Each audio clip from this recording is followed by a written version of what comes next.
अस्सलाम वालेकुम। हम अल्लामा इकबाल की नज़्म पढ़ रहे थे खिताब जवानान इस्लाम। उसके 7 शेर हो चुके थे। 8वां शेर हम आज पढ़ेंगे।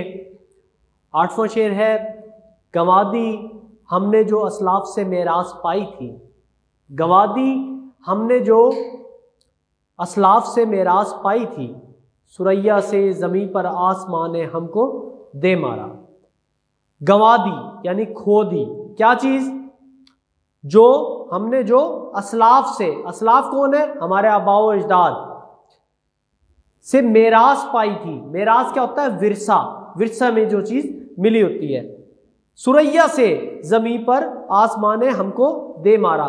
सुरैया क्या है? आसमान पर मौजूद जो सितारे हैं या फिर आसमान पर मौजूद जो जगह है ख़ास, वहाँ से हमें दे मारा नीचे, यानी हम जवाल का शिकार हो गए। अब यहाँ पर क्या बात हो रही है? गंवा दी, खो दी हमने जो असलाफ से मेरास पाई थी, जो हमने आबाओ अजदाद से जो अजमत पाई थी, यानी जो हमारे आबाओ अजदाद थे वो किसी मुकाम और मर्तबे का पर मौजूद थे, फाइज थे, और उनकी अजमत, उनकी हैबत को हर कोई तस्लीम करता था।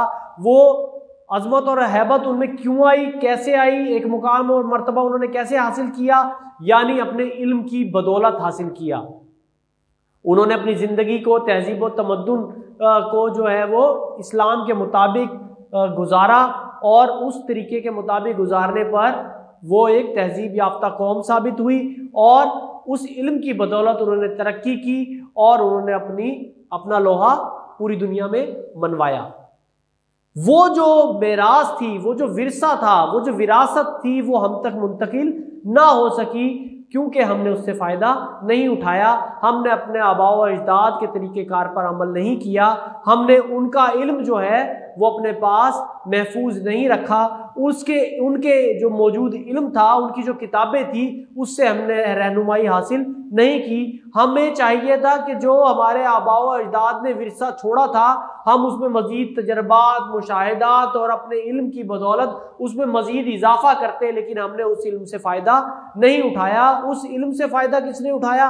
अंग्रेज़ों ने, यूरोप ने उठाया। देखिए, उंदलस पर जब ईसाइयों ने हमला किया तो कई लाख जो है वो जो किताबें थी वो जलाई भी गई, समंदर बुर्द भी की गई, और बाकी जो बच गई उससे यूरोप ने फ़ायदा उठाया, लेकिन हमने उससे फ़ायदा नहीं उठाया। हमने वो विरासत, वो विरसा ज़ाया कर दिया, और यही वजह है कि हम जवाल का शिकार हैं, क्योंकि हमने अपनी ज़िंदगी को उनके बताए हुए तरीक़ों के मुताबिक नहीं चलाया, और जो मुशाहिदात, जो तराकीब या जो कुछ भी उन्होंने ईजाद किया था उस पर हम अमल पैरा नहीं हुए, हमने उस पर अमल नहीं किया। जिस तरह बहुत सारे मुसलमान साइंसदान हैं जिन्होंने बहुत कुछ ईजाद किया, लेकिन हमने उनकी किताबों से कुछ इस्तिफादा हासिल नहीं किया, उनकी किताबों से कुछ जो है वो फ़ायदा हासिल नहीं किया। उनकी किताबों से अगर किसी ने फ़ायदा उठाया तो वो यूरोप है। अगर किताब के हवाले से देखा जाए तो हम कुरान पाक को भी ले सकते हैं कि कुरान पाक से हम लोगों ने रहनुमाई हासिल नहीं की, हम लोगों ने उससे मज़ीद जो है आसान ज़िंदगी नहीं गुजारी, हमने उसके बताए हुए तरीके पर अमल नहीं किया। जबकि यूरोप को अगर देखा जाए तो उन्होंने कुरान पाक से बहुत सी चीज़ें जो है अपने मतलब की निकाली और अपनी तरक्की की तरफ गामजन हो गए। तो यहाँ पर तनकीद का निशाना बनाया गया है। अल्लामा इकबाल ने मौजूदा जवाल पजीर कौम को ये कहा है कि आपकी जो हुक्मरान कौम हुआ करती थी मुसलमान की, उनसे जो विरसा था वो तुमने हासिल नहीं किया, तुमने उससे फ़ायदा नहीं उठाया, बल्कि उसका फ़ायदा किसने उठाया? यूरोप ने उठाया। अगर हम इसके मफहूम की तरफ आते हैं, हमने बुजुर्गों के इल्म से फ़ायदा नहीं उठाया, इसलिए जवाल का शिकार हो गए। अगर हम इसके हवाले के शेर की तरफ आए, बाप का इल्म ना बेटे को अगर अजबर हो, बाप का इल्म ना बेटे को अगर अजबर हो, फिर पिसर काबिल मेरास पिदर क्यों हो? यानी पिसर कौन है? बेटा। तो यहां पर क्या है कि वो फिर उस चीज के काबिल भी नहीं होता। आईने नो से डरना, तर्जे कोहन पे अड़ना, मंजिल ही कठिन है कौमों की जिंदगी में। यहां पर क्या है? तर्जे कोहन यानी पुराना तरीकेकार, यानी हमारे आबाओ अजदाद का जो तरीकेकार था जिंदगी गुजारने का। अगले शेर की तरफ आते हैं। हुकूमत का तो क्या रोना कि वो एक आर्जी शय थी, नहीं दुनिया के आईन मुसल्लम से कोई चारा। हुकूमत का तो क्या रोना, हुकूमत देखें आनी जानी चीज है, अरूज को जवाल है, जवाल को अरूज है, यानी एक टाइम ऐसा आता है कि अरूज को जवाल हो जाता है। जिंदगी तगय्युर का नाम है, यानी कभी कोई किसी लेवल पर है तो कभी किसी लेवल पर है, कभी कोई अर्श पर है तो कभी कोई फर्श पर है। तो हुकूमत जो है वो आनी जानी है, शायर इस तरफ निशानदेही कर रहा है। हुकूमत का तो क्या रोना कि वो एक आर्जी शे थी, यानी आर्जी थी, मुस्तकिल नहीं थी, हुकूमत आनी जानी शे है। लेकिन उसे अफसोस किस बात पर है, वो कहता है नहीं दुनिया के आईन मुसल्लम से कोई चारा, नहीं दुनिया के आईन मुसल्लम। आईन मुसल्लम क्या है, हकीकत जो कानून है, हकीकी कानून, नेचुरल कानून, कुदरती कानून, यानी अल्लाह ताला का बनाया हुआ कानून, उससे नहीं चारा, चारा मतलब छुटकारा हासिल नहीं कर सकते हम। यहां पर अगर हम मफहूम को देखें, हुकूमत तो एक आर्जी शे है, लेकिन अफसोस अभी भी मुसलमानों ने इबरत नहीं पकड़ी। इबरत क्या है कि हम कानून के मुताबिक, अल्लाह ताला के बनाए हुए कानून मुसल्लम के मुताबिक अगर हम जिंदगी बसर नहीं करते तो इसका मतलब है हमने इबरत हासिल नहीं की। अगर हम कुरान और सुन्नत पर अमल करें, अगर हम हुजूर की बताई हुई तालीमात पर अमल करें, अगर हम दीन के मुताबिक ज़िंदगी गुजारें, अगर हम अपने आबाओ अजदाद जो कि हुकूमत चला रहे थे, जो हुक्मरान थे, अगर हम उनकी ज़िंदगी से सीखें तो फिर हम भी जवाल से अरूज की तरफ आ सकते हैं, हम अपना खोया हुआ मुकाम दोबारा हासिल कर सकते हैं। लेकिन ऐसा तब होगा जब हम इबरत पकड़ेंगे, अपनी गलतियों से सीखेंगे और फिर हम हुक्मरानी की तरफ आ सकते हैं। इसके बगैर ये मुमकिन नहीं है। अगर हम इसके हवाले के शेर की तरफ आए, न समझोगे तो मिट जाओगे ए हिंदुस्तान वालों, तुम्हारी दास्तां तक ना होगी दास्तानों में। न समझोगे तो मिट जाओगे ए हिंदुस्तान वालों, तुम्हारी दास्तां तक ना होगी दास्तानों में। एक शेर और देखें, वाए नादानी मताए कारवां जाता रहा, वाए नादानी मताए कारवां जाता रहा, कारवां के दिल से एहसासे ज़या जाता रहा।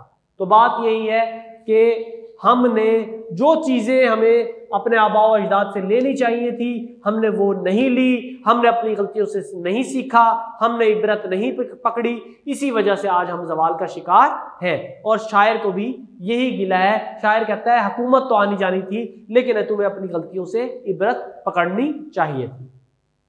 अगले शेर की तरफ आते हैं, मगर वो इल्म के मोती किताबें अपने आबा की, जो देखे इनको यूरोप में तो दिल होता है सी पारा। मगर वो इल्म के मोती किताबें अपने आबा की, आबा मतलब आबाओ अजदाद, बाप दादा, पुराने लोग जो हुक्मरान हुआ करते थे, उन्होंने जो तख्लीकात की थी, जो उनके तजर्बात थे, जो उनके मुशाहिदात थे, जो उनकी तख्लीकात थी, जो उनकी किताबें थी, उनकी बात की जा रही है। मगर वो इल्म के मोती, उन्हें कहा गया है इल्म के मोती, किताबें अपने आबा की, जो देखे उनको यूरोप में तो दिल होता है सी पारा। सी पारा मतलब टुकड़े टुकड़े, यानी 30 टुकड़े हो जाना। तो शायर यहाँ पर ये बात करता है कि जब मैं यूरोप में जाता हूँ, वहाँ की लाइब्रेरीज में देखता हूँ, तो वहाँ पर यूरोप के पास हमारी किताबें मौजूद हैं, तो ये देखकर मेरा दिल टुकड़े टुकड़े हो जाता है। जबकि होना तो ये चाहिए था कि हमारे आबाओ अजदाद की लिखी हुई किताबों से फैज़याब हमें होना चाहिए था, हमें तरक्की करनी चाहिए थी, जबकि हमने उन किताबों से इस्तिफादा हासिल नहीं किया। उनसे अगर इस्तिफादा हासिल किया तो वो यूरोप ने, और उन चीज़ों को उसने लाइब्रेरीज में भी रखा हुआ है, और उन पर मजीद जो है वो मुशाहिदा तजर्बात करके वो मजीद तरक्की हासिल करता जा रहा है, और हम लोग जवाल पजीर होते जा रहे हैं, क्योंकि हमारे आबाओ अजदाद की तख्लीकात से हमने इस्तिफादा हासिल नहीं किया। अगर हम इसके मफहूम की तरफ आते हैं, मैं जब अपने आबा की किताबें यूरोप में देखता हूं तो मेरा दिल तड़प जाता है, टुकड़े टुकड़े हो जाता है, सी पारा हो जाता है। इसके शेर हवाला जाती शेर की तरफ अगर हम आते हैं, हिंदुस्तान की दौलत व हिकमत जो कुछ के थी, काफिर फिरंगियों ने ये तदबीर खींच ली। दूसरा शेर देखें, कौन थे आए किधर से थे सबा जानती है, लालो गुल की महक तक को चुराने वाले। अब हम आखिरी शेर पढ़ने लगे हैं, 11वां शेर, गनी रोजे से आ पीरे कुना रा तमाशा कुन के नूरे दीदा अश रोशन कुन चश्मे जुलेखा रा। ये जो मिसरा है ये अल्लामा इकबाल ने ताहिर गनी काश्मीरी से लिया है। मैंने पहले भी आपको बताया था एक शेर के अंदर जो है वो किसी और शायर से मिसरा लिया गया था, यहाँ पर ताहिर गनी काश्मीरी का मिसरा लिया गया है, इसीलिए मैंने इसको तज़मीन भी कहा था कि तज़मीन लिखी है। तो यहाँ पर क्या कहता है, गनी यानी ताहिर गनी काश्मीरी, ठीक है। गनी रोजे स्याह यानी तारीख दिन, रोजे स्याह क्या होता है, तारीख दिन। पीरे कुना, पीरे कुना यानी कुना का बूढ़ा, कुना यानी हजरत यूसुफ अलैहिस्सलाम जहां पर रहते थे वो कुना था, कना भी कह सकते हैं, कुना भी कह सकते हैं, वहां के रहने वाले थे। और हजरत यूसुफ अलैहिस्सलाम हजरत याकूब अलैहिस्सलाम के बेटे थे। तो यहाँ पर पीरे कुना यानी कुना का बूढ़ा से मुराद क्या है, यहाँ पर हजरत याकूब अलैहिस्सलाम। यहाँ क्या कहा जा रहा है, रा तमाशा कुन, रा तमाशा कुन यानी नजारा करो या नजारा देखो। दूसरी लाइन में क्या कहता है कि नूरे दीदा अश रोशन कुंद चश्मे जुलेखा रा, के नूरे दीदा अश, यहां पर क्या कहते हैं, दीदाश यानी उसकी आंखों का, रोशन कुंद यानी रोशन किया हुआ, क्या है, चश्मे जुलेखा रा यानी जुलेखा की आंख का। यहां पर एक बात की जा रही है कि देखें हजरत यूसुफ अलैहिस्सलाम जब कुना से मिस्र में जाकर बेचे गए, जब वो मिस्र में बिक गए, उनको जुलेखा ने पाला और अपने पास रखा। देखिए जैसा कि आप जानते हैं कि याकूब अलैहिस्सलाम जो उनके बेटे थे यूसुफ अलैहिस्सलाम, उनसे जुदा किया उनके भाइयों ने, और याकूब अलैहिस्सलाम को बताया कि उनको हमने जो है वो मर गए हैं। जब ये पता चला तो याकूब अलैहिस्सलाम जो है वो उनकी जुदाई में आंसू बहाते रहे, यहाँ तक कि आंसू जो है वो खून की शक्ल इख्तियार कर गए और आंखों से खून बहना शुरू हो गया, और यहाँ तक कि उनकी आंखों की बिनाई चली गई। दूसरी तरफ मिस्र में उनको बेचा गया तो जुलेखा ने उनको खरीदा और पाला पोसा, और आखिरकार उनकी नीयत उन पर खराब हुई तो वो उनकी आंखों का तारा बन गए। ये तो लफ्जी मतलब है कि उसका जो है वो हजरत याकूब अलैहिस्सलाम की आंखों की रोशनी कहाँ चमकने लगी, जुलेखा की आंखों में, ये तो लफ्जी मतलब है।